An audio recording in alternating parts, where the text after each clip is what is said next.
Hello guys, how's it going? Zach here, and welcome to the Forgotten Empires in Age of Empires 2 HD.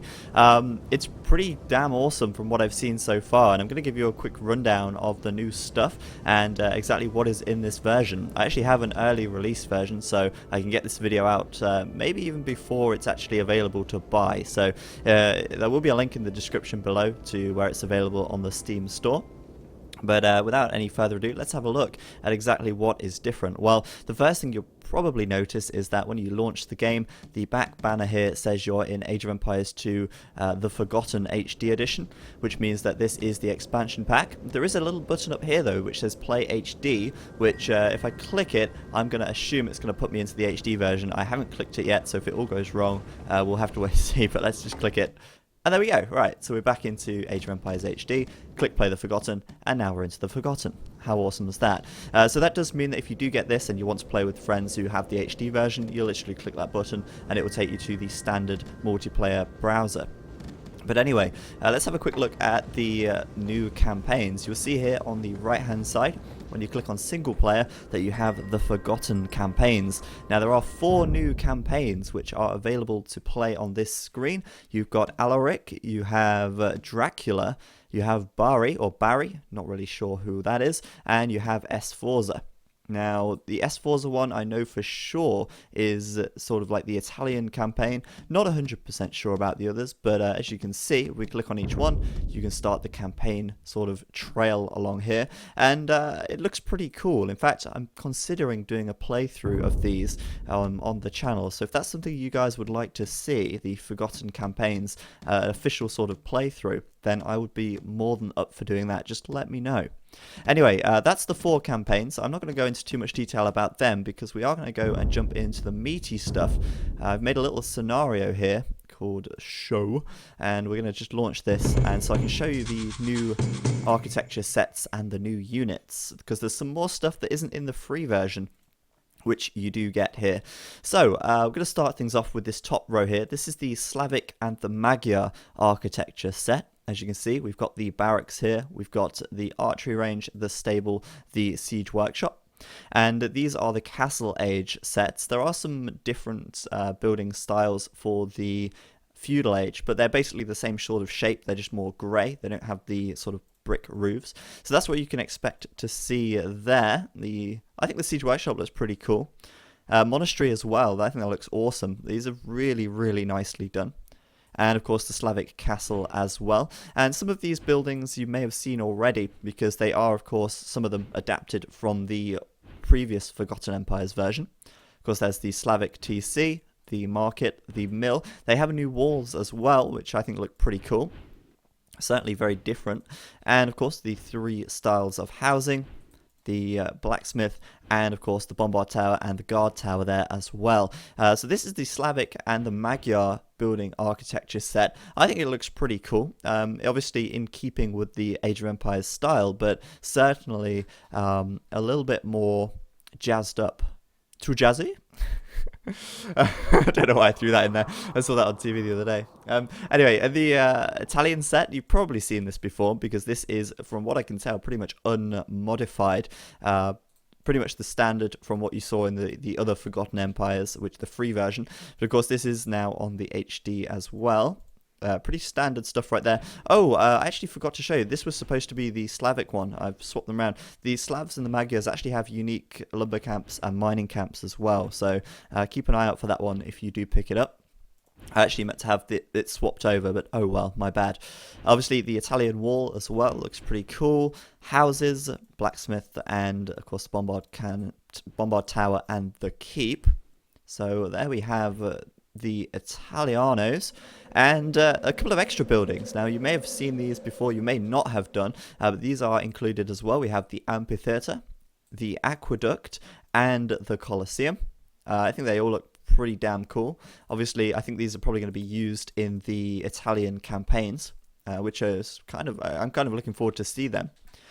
And of course then we have the fortress and another castle. Now I'm not sure, I think these are scenario editor objects only, but I do recognize this one from another mod. I can't even remember what it was called, I feel terrible now. But yeah, I recognize this from another mod Of course, we have this one here as well, which I've never seen before, but I think that looks damn cool, and hopefully these will make appearances in the campaigns as well. Now, finally, we're going to have a quick look at the new units, because these have been changed a little bit, and various units have been added. I just added them in alphabetical order. So we will go through and I'll explain which ones belong to where. Of course, we have the Bowyer here. This is the Slavic unique unit. I'm not really going to go into too much about the stats, but as you can see by the melee armor there, it's pretty much like a Teutonic knight on a horse. It's a really quite expensive unit, I believe, but I think that looks damn awesome. Obviously, pretty heavy armored horse right there.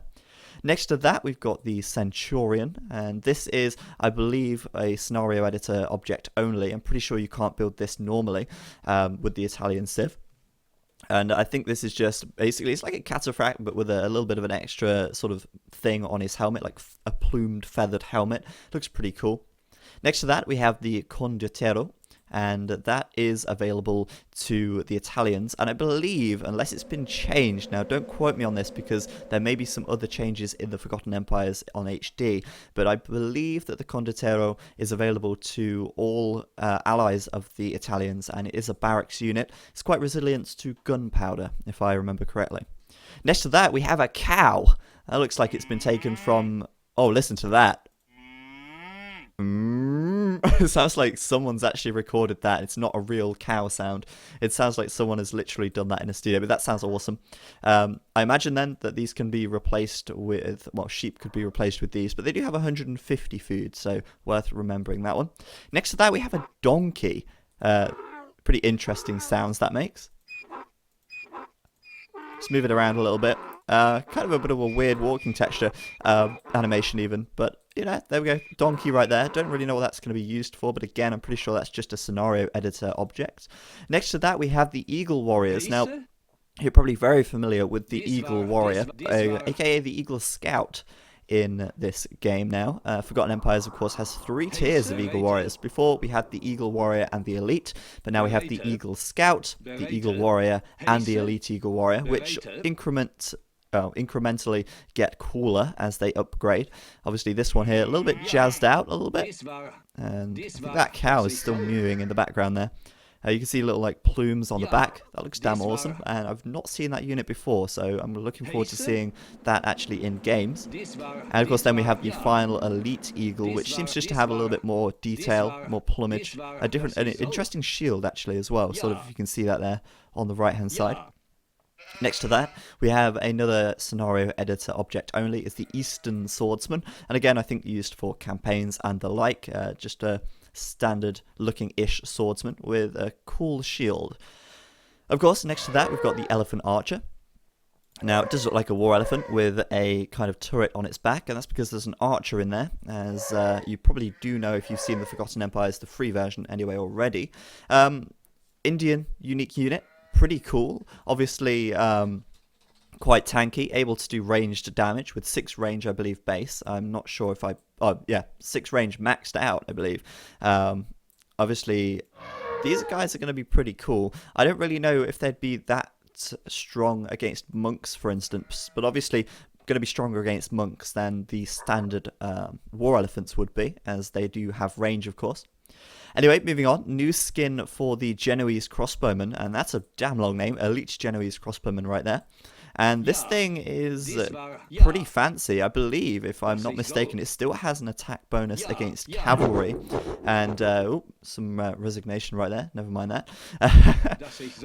Elite Genoese crossbowman then has been totally redone. Of course, before it did look like a hand cannoneer, but actually now it's been completely rehauled. And I'd love to see the attack animation. Unfortunately, I didn't actually make a kind of palisade to attack with or something. But that's interesting. And also, attack move. I've literally just noticed that. I'm going to have to read some more patch notes before I talk about the attack move, because it's obviously replacing patrol. Well, patrol still exists, which patrol would go back and forth like so, but now it has attack move, which I assume it's going to go there, attack anything it sees, and then just stop.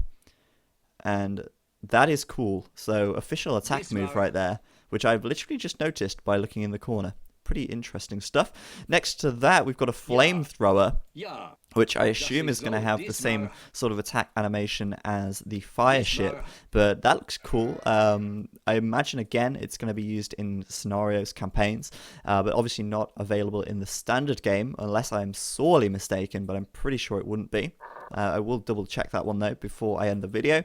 Yeah. Next to that, the Kameyuk, which I'm sure most of you have seen if you've seen the standard Forgotten Empires, a ranged infantry unit. Really cool, really effective against cavalry when they're massed up. And this is the Incan unique unit. Oh, I should have mentioned the Genoese crossbow is the Italian unique unit. So the Kameyuk, the Incan unique unit there, able to attack obviously behind other units, which is really cool for an infantry unit and certainly unique to any unit in the game, which is pretty cool. Next to that, we've got the Legionary. Again, this is going to be a scenario editor unit only, I believe. Certainly not going to be able to make that in a standard game, but it is there, and I imagine it will be used in the campaigns, which if I do a playthrough of, I'm sure we will see. Next to that, we have an interesting little thing. It's a llama. Again, sounds like someone's recorded that themselves, like a sort of noise. It's pretty cool, though. I guess this could replace sheep, for instance, as the llama there having 100 food. Next to that, we've got the Magyar Hussar, and this is, of course, the Magyar unique unit. Clue in the name right there.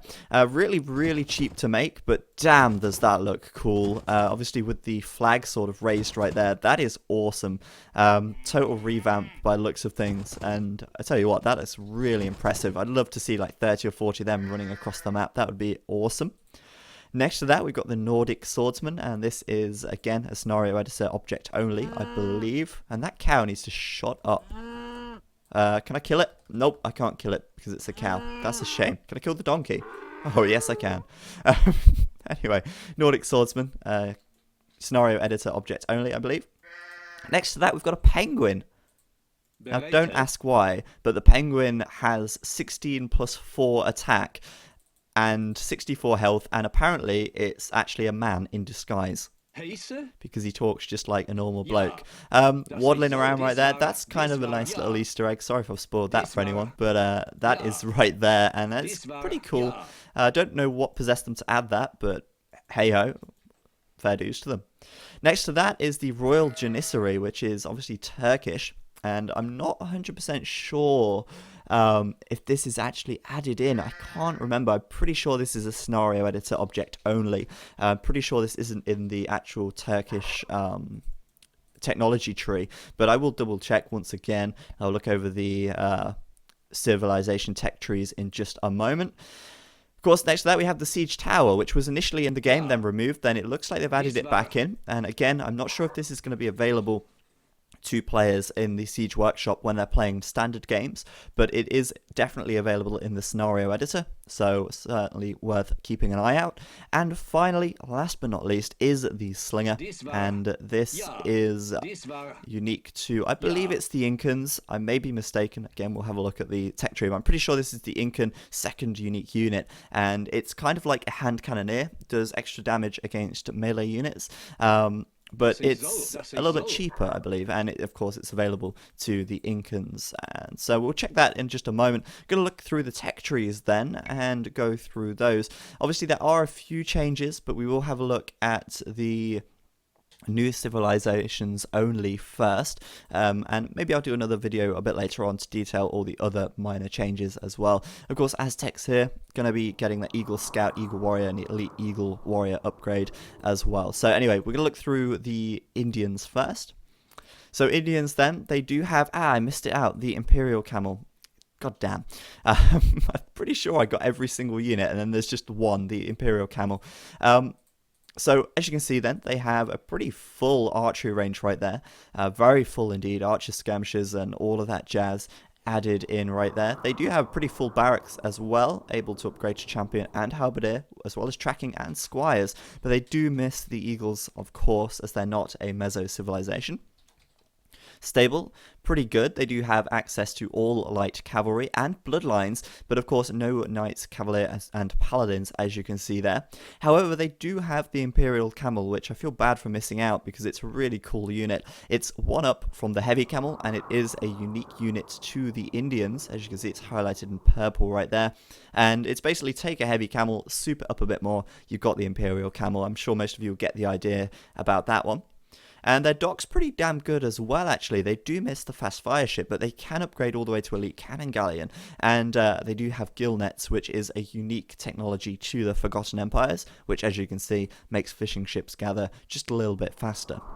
As well as that, they do have pretty much every upgrade on the monastery, apart from Atonement and moving to the castle. Of course, they've got their elite elephant archers there, which are really cool, but as you can see, quite expensive. 110 food, 80 gold, a little bit less than a normal war elephant, but they don't quite pack so much of a punch. But, you know, in most situations, I think these are actually going to be easier to use, as they're actually going to be a little bit more practical than the standard war elephant. Moving along, and we do have a pretty limited siege workshop right there.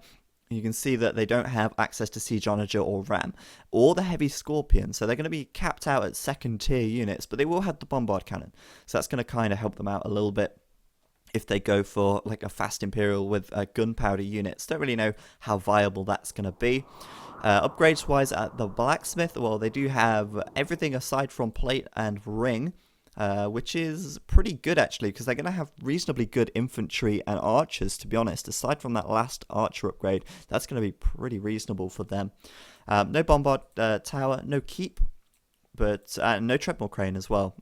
No architecture either. So actually their building is going to be fairly weak, but that's not too bad really. I mean, obviously basics are going to be there. Fortified wall, chemistry, ballistic, siege engineers, all that jazz going to be there. And their economies are pretty damn good, let's be honest. Aside from crop rotation, they have it all. Stone shaft, gold shaft, two-man saw, and heavy plow available. No guilds at the market, but with banking available, they will of course be able to do a pretty good sling. So pretty have a pretty good economy. And if we have a quick look at their unique bonuses as well, their villagers do get gradually cheaper as they reach towards the Imperial Age. So they are going to be pretty strong, have a really good economy once they reach Imperial, and they're probably going to have a pretty strong Castle Age as well, because they'll be spending less food on villagers. Fishermen work faster, camels have more armor, and their unique tech, I forgot that, the Sultans, all gold production is 10% faster, and hand cannoneers have +1 range. Team bonus, camels +5 attack versus buildings, not really a biggie. That's the Indians. Let's move on to the Italians. There's certainly a lot to cover in this video. So before, as I was saying about the Condor Turtle, I'll bring that up straight away, because the team bonus is that Condor Turtle is available in the barracks if you have Italians on your team. So that's pretty cool. Just give you access to these guys, which are pretty strong. It says right there, they have an attack bonus against gunpowder units, and that's really interesting because the Condor Turtle, it's an infantry unit which is supposed to be countered by gunpowder, but it counters gunpowder. So don't ask me how or why, but it does, and it's cool. Italians do get cheaper age ups, so their advancing costs less 10%, which is pretty good. They have really good fishing ships as well. A fishing ship's extra line of sight, a really good dock even, with their techs costing 50% less, which is of course going to give them faster upgrades or cheap upgrades to war galley and all that jazz. Gunpowder units are cheaper as well, so going to be probably making some hand cannoneer later on as well, because they have the Genoese crossbowmen and the Condor Turtle, and their unique tech makes their crossbow stronger and their trade units cost less. Archers, pretty full on the arbalest, hand cannoneer of course, with their gunpowder units costing less. That's a pretty good one actually. Again, going to be able to potentially go for a faster Imperial with the fact that they have cheaper upgrades to the next age. Thumb ring is available, but pretty weak cavalry archers with no heavy cavalry archer or Parthian tactics. At the barracks, they don't have the halberdier, but they do have all the heavy swordsmen and pikemen, which isn't great. No squires either, so not going to have that sort of movement speed that certain other civs would have, but they do have tracking, so line of sight increase slightly there. Stable looks very limited to me at a glance. Obviously, no camels here, no paladin, no hussar either, so no fully upgraded cavalry for them. But they do have bloodlines, so knights certainly going to be viable in the Castle Age for the Italians. Moving on to the dock, no heavy demolition ship, but everything else is available. And really, I think the Italians are going to be a really strong naval civilization. It does say at the start they are an archer and naval civilization, and cheaper dock techs and better fishing ships going to be pretty good for them actually. They do have access to Bombard Tower, pretty interesting one right there, and their monks are pretty good as well. Everything available there aside from heresy, which isn't too much of a problem really.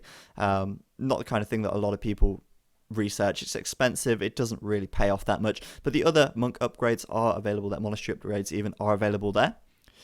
Castle, of course, they have the Genoese crossbow and the elite Genoese crossbow. Really cool unit, strong against cavalry, anti-cavalry unit right there. And again, that's a really interesting one because archers generally weak against cavalry, but the Genoese crossbow, an exception to that rule, and going to be pretty good at fighting off heavy cavalry for sure. Continuing to move onwards, the Siege Workshop, again lacking the Siege Onager, Siege Ram and the Heavy Scorpion, but they do have access to Bombard Cannon, Onager and Capped Ram. Worth noting actually, Onagers can cut through trees in the expansion pack, so Siege Onagers aren't required to cut through wood, so you can do that with an Onager, so that's pretty good actually. Obviously going to take the slight edge away from those civs that could get Siege Onager before to end up cutting through wood on Black Forest for instance. Blacksmith, well, that's pretty full. Everything going to be available to them there. And again, as I say, going to make knights certainly a viable option in the Castle Age with chain barding and iron casting available, as well as plate barding and blast furnace. So, I mean, really, they could upgrade to Cavalier once they go Imperial, get those two upgrades, and they're not going to be too far off of Paladins because they do, I believe, have bloodlines, yes, as well as husbandry. Moving on to the university, pretty much everything available there, aside from siege engineers. They're pretty advanced civilization. Of course, Bombard Tower, as I said, treadmill crane and architecture as well. So they're going to be able to upgrade that building HP and defense quite a lot right there. Mining camp upgrades, no gold shaft mining, but everything else is available, including guilds, two-man saw, and crop rotation. So going to be a really strong, again, economy late game, especially if they do have a fish boom, because of course they are going to be pretty good at defending the water. All right, next civilization, Magyars. Magyars, cavalry civilization. Villagers kill wolves with one strike. Pretty interesting, unique technology right there. Well, unique bonus, I suppose. They get forging, iron casting, and blast furnace for free, which means that their infantry and cavalry attack upgrades for free once you reach the correct age if you have a blacksmith. That's pretty cool. Will make scout cavalry rushing very viable, especially when you consider that scout cavalry, light cavalry, and hussars cost 10% less.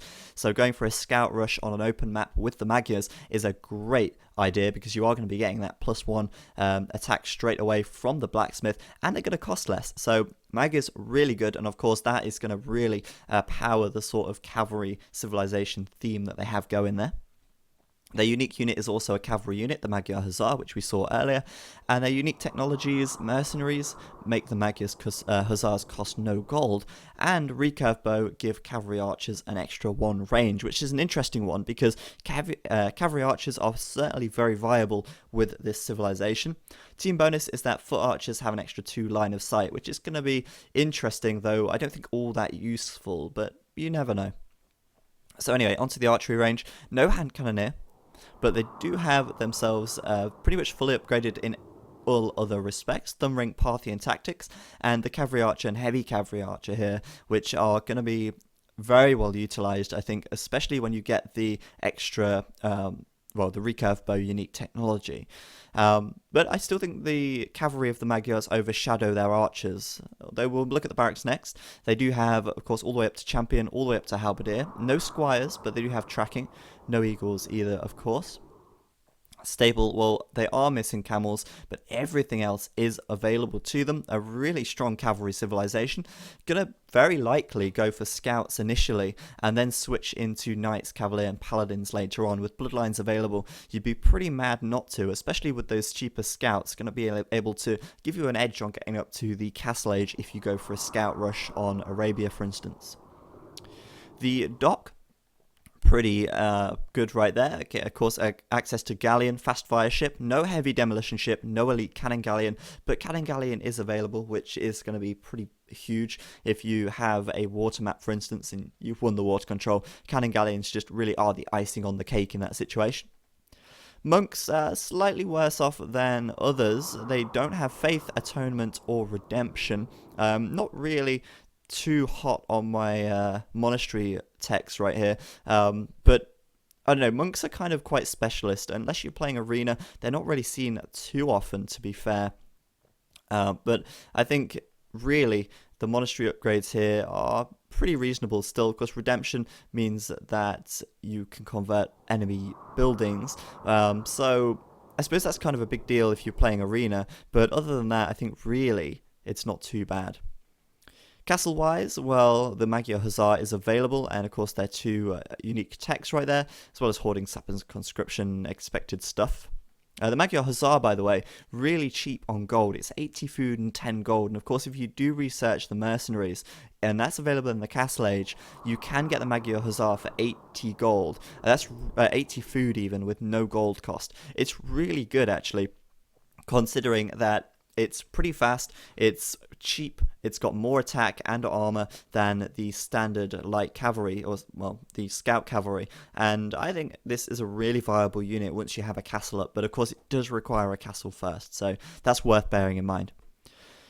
Tech-wise, at the Siege Workshop, once again, Siege Onager and Siege Ram not available, but they do have Heavy Scorpion, unlike other civs, at the expense of Bombard Cannon, it seems, so going to be a little bit harder to take out buildings from such a long range. They will have to rely on a castle and trebuchets to do that, whereas the other civs could go for a siege workshop and bombard cannons. But other than that, pretty standard stuff. As I said, onagers can cut through trees now. Blacksmith-wise, everything available, aside from the plate mail armor for the infantry, which is going to give their infantry a slight disadvantage, but it's, I don't know, I can't see why anyone would go for infantry with the Magyars, really. Paladins available, and you've got good archers. There's no real need for infantry in this situation. Perhaps halberdier later on, if you're getting into a trash war, going to be kind of useful. But plate mail armor is missing. But they are going to, of course, have access to the blast furnace for free. So that's not too bad, really. University-wise, well, no fortified wall. That's an interesting one. That puts them in, a similar situation to the Huns, for instance. No architecture or bombard tower either. No keep or siege engineers. Quite a limited amount of technology at the university, but treadmill crane is available. And, of course, murder holes as well there. But treadmill crane can allow them to get buildings up a little bit faster. Not really a big deal, but it's kind of handy to have late games still. Tech-wise on the economy, crop rotation available. That's really good because, of course, they're going to be relying on food a lot if they're going for light cavalry, heavy cavalry, especially if they're spamming those Magyar Hussars as well. So crop rotation, a pretty big one right there. Everything else available aside from stone shaft mining and guilds, which is obviously going to give them commodity trading fee less, but not really a big deal. They have banking. So stone shaft mining not available, which is going to slow their castle production down a little bit, but it's not going to harm it too much. Gold shaft is available. Two-man saw as well. Okay, next one. After the Magyars, we do have the Slavs. Make sure I've not actually missed anything there. I believe that's all. Incas. I totally missed the Incas out. I'll go back to them in a moment. I thought I was missing one. Either way, have a look at the Slavs and then finally the Incas. So the Slavs, infantry and siege. Now the Slavs do have great siege, worth noting that out. Going to rival things, well, civs such as Teutons, such as Celts, obvious ones there, and maybe even the Mongols as well. Their farmers work 15% faster. Tracking is free, which is of course the extra line of sight on their infantry, and siege workshop units are 15% cheaper, so that's a big one for the siege, of course. Unique unit, Bowyer, which is a cavalry unit like a Teutonic Knight, so but it's on a horse. We'll look at that again in a moment. Orthodoxy, monks have extra armor. Drazina, or Drazina, I can't remember how that was pronounced. Infantry damage adjacent units. That's like splash damage, similar to the Cataphract. Unique upgrade.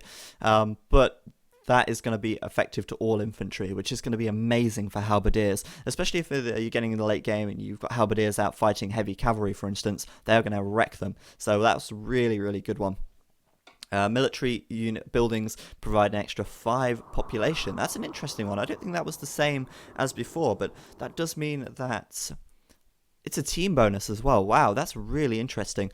So if you build a barracks, you're going to effectively build a house at the same time. That's nice. Going to save on wood, which could hopefully help out in water maps, but it's also going to mean that you can kind of push a little bit faster. You're not going to have to spend time building so many houses. You could go forwards with an archery range, for instance, or a couple of archery ranges, make some units and build a mining camp instead of a house to take stone, for instance. It's a really interesting team bonus right there. Have a look at their archery range. Well, they're fairly limited right here. No arbalest, no hand cannoneer, no thumb ring, or Parthian tactics, which basically makes heavy cavalry archers pointless at this stage.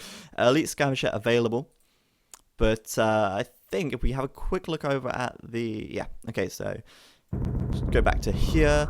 The arc crossbow is going to be viable in the Castle Age, but I would probably shy away from it because, of course, they have access to knights right here, and they are better with the bloodlines. So I'd say shy away from the crossbows, but if you are going for archers in the feudal age, upgrading to crossbow in the Castle Age is an option.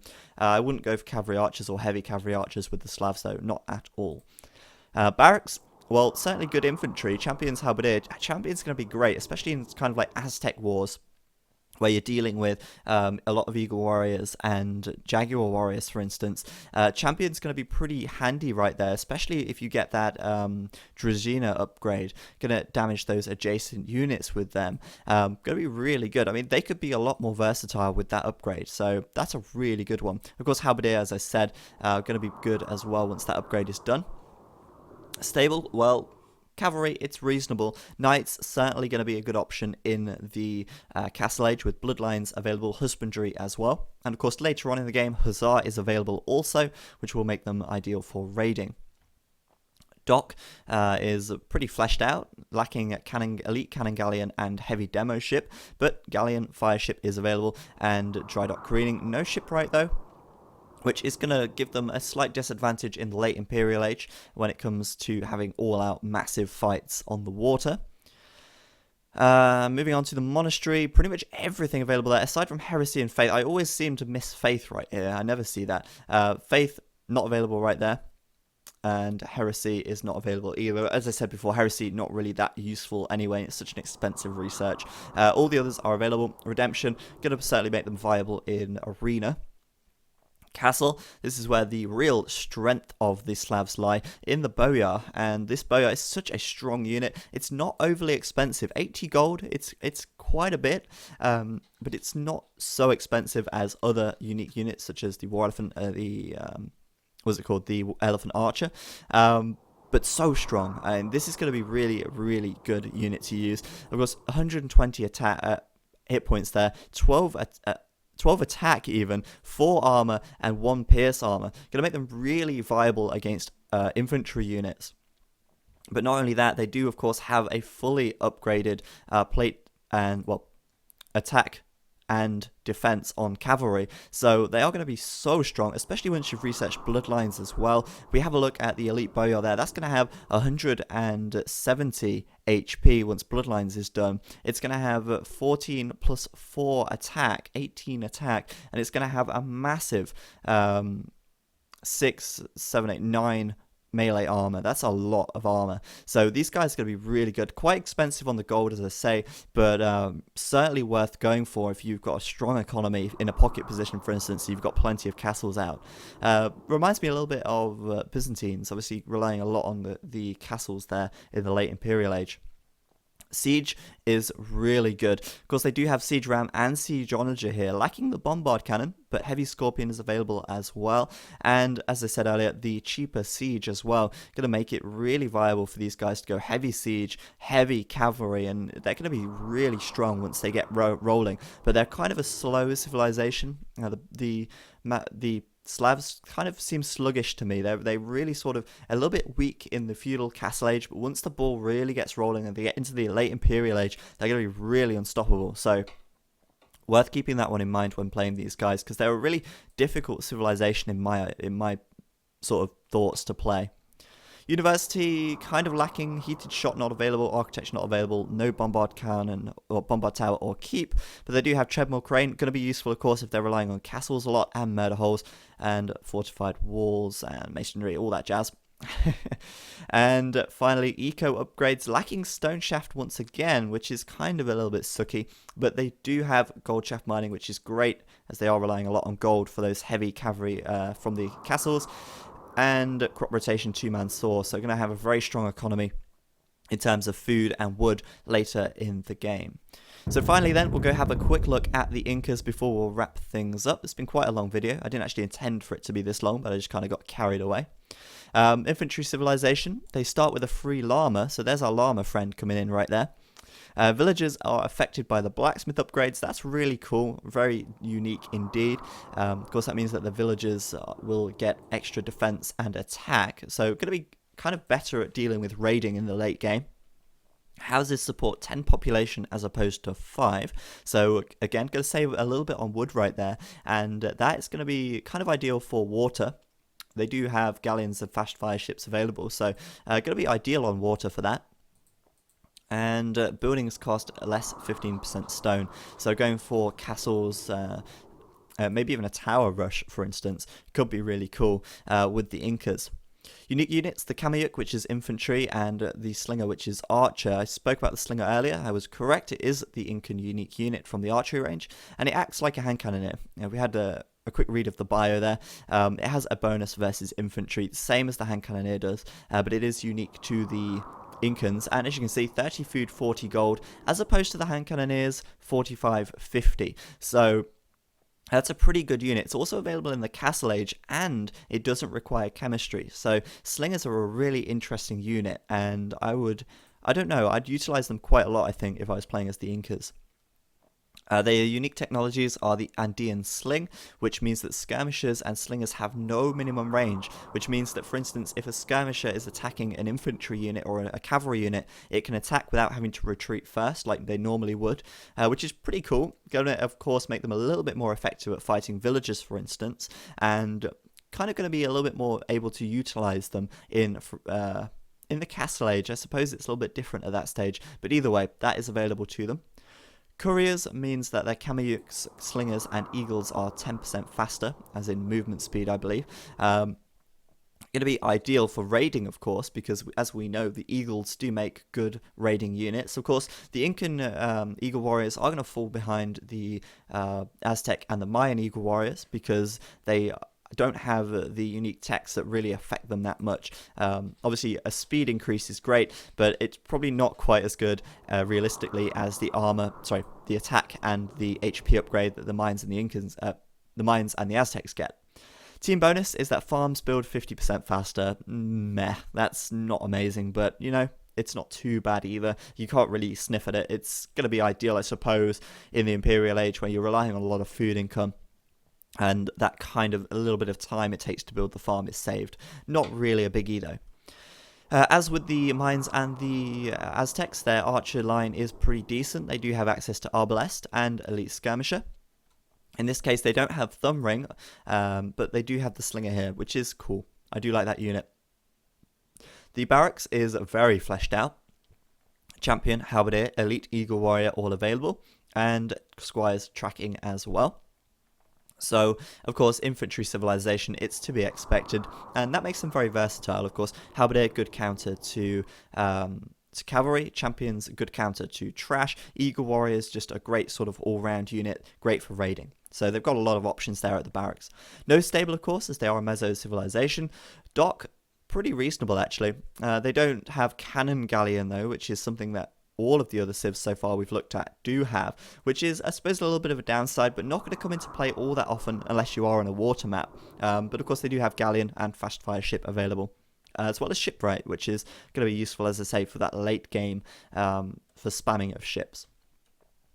Monastery, no atonement or fervor or block printing, and you know, as I say before, I'm really not up with my monastery techs. You only really see them in arena, but I don't know, with redemption there, with sanctity there, I still feel like they're going to be okay for use in the early castle age for sure, maybe even later on, but you know, you don't even see monks that often anyway.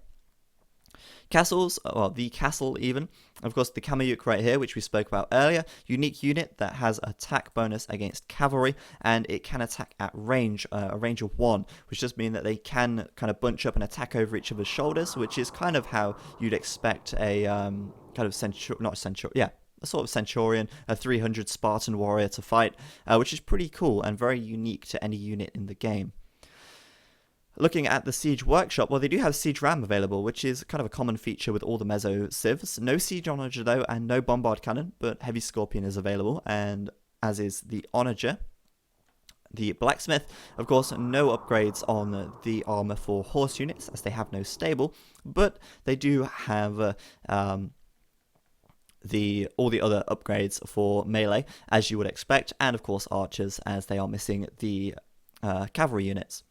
University-wise, no bombard tower or architecture, but everything else is available to them. And keep, which is kind of interesting because, as I said, less stone. A tower rush could go pretty interestingly if they decided to, for instance, upgrade these guys. But actually, yeah, you know, if they did do that, that would be pretty cool. Of course, these don't actually cost any stone, but the towers would cost. So I don't know, maybe they'd prefer to save the stone for castles, though. I don't know. It's just putting a thought out there.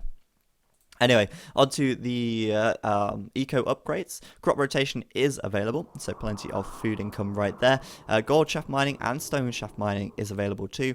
No two-man saw or guilds though, which again isn't going to really stop them from slinging, but the two-man saw will slightly decrease their wood income, which is not going to be ideal for water maps, I suppose. So I reckon overall they're about medium on water maps, but for land, I think they're not really going to be relying too much on wood anyway in the late game, because they will be probably focusing on barracks units. So anyway, guys, that's pretty much it. Have a quick one last look over the buildings, but you could always go back in the video if you wanted to see that anyway, I guess. There they are in all their glory, all their splendor.